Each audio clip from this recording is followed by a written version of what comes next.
अस्सलाम वालेकुम दोस्तों, कैसे हैं आप? उम्मीद है खैरियत से होंगे। Doctor Waheed Ahsan veterinary TV में खुशामदीद। आज का जो हमारा टॉपिक है वो ऑक्सीटोसिन मतलब जो संघाव वाला टीका होता है उससे हम कैसे जान छुड़ा सकते हैं और उसके क्या नुकसानात होते हैं, ना सिर्फ जानवरों पे बल्कि जो इंसान को उसका दूध पी रहा है उस पे क्या नुकसानात होते हैं। तो वीडियो शुरू करने से पहले आप चैनल को सब्सक्राइब कर लें अगर आप नए हैं।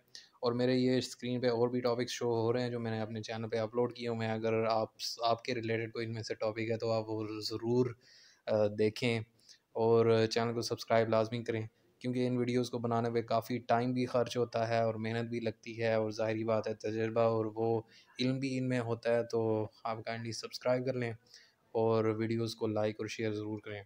तो आइए आज की वीडियो शुरू करते हैं।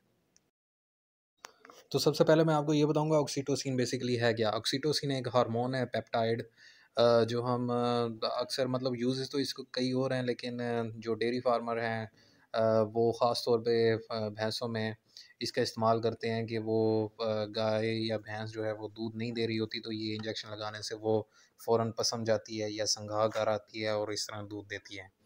तो इसके वक्ती तौर पे तो आपको फ़ायदा नज़र आता है कि जानवर ने दूध दे दिया, लेकिन इसके जो लॉन्ग टर्म में या जो एक लंबी उसमें करें या दूर अंदेशी वाली बात करें तो उसमें इसका नुकसान बड़ा होता है जानवर पे।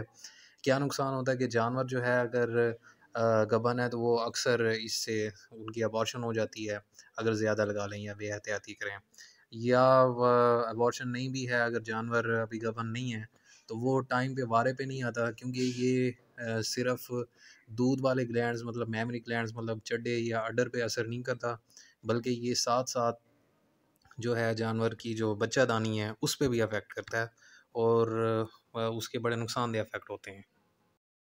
और जो जानवर गबन अगर नहीं होता या उसे रिसेंटली आपने आजकल में टीका रखवाया है तो वो अक्सर इसी वजह से गबन नहीं हो पाती, क्योंकि ये जो इंजेक्शन है ये ना सिर्फ कंट्रैक्शन करवा के दूध निकलवाता है चड्डे से, बल्कि जो है जो बच्चादानी में भी कंट्रैक्शंस पैदा करता है, इर्तिआश पैदा करता है बच्चादानी में, जिसकी वजह से अगर जो उसमें बिल्कुल छोटा सा बच्चा है बना है या अभी एम्ब्रियो है तो वो भी उस हरकत की वजह से बार-बार हरकत की वजह से वो भी अक्सर मर जाता है, क्योंकि उसकी न्यूट्रिशन पूरी नहीं होती या बच्चा दानी के साथ यूट्रस के साथ उसका कनेक्शन नहीं हो पाता।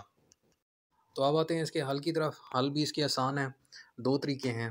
पहला तरीका मैं आपको बताता हूँ कि आप जो है अगर 1 सीसी या 2 सीसी लगा रहे हैं, 2 सीसी अगर आप लगा रहे हैं तो आहिस्ता-आहिस्ता डोज़ कम करते जाएँ। मतलब आज आपने 2 सीसी लगाई है तो कल आप उसमें से 1 पॉइंट कम कर दें और इस तरह आहिस्ता-आहिस्ता कम करते जाएँ।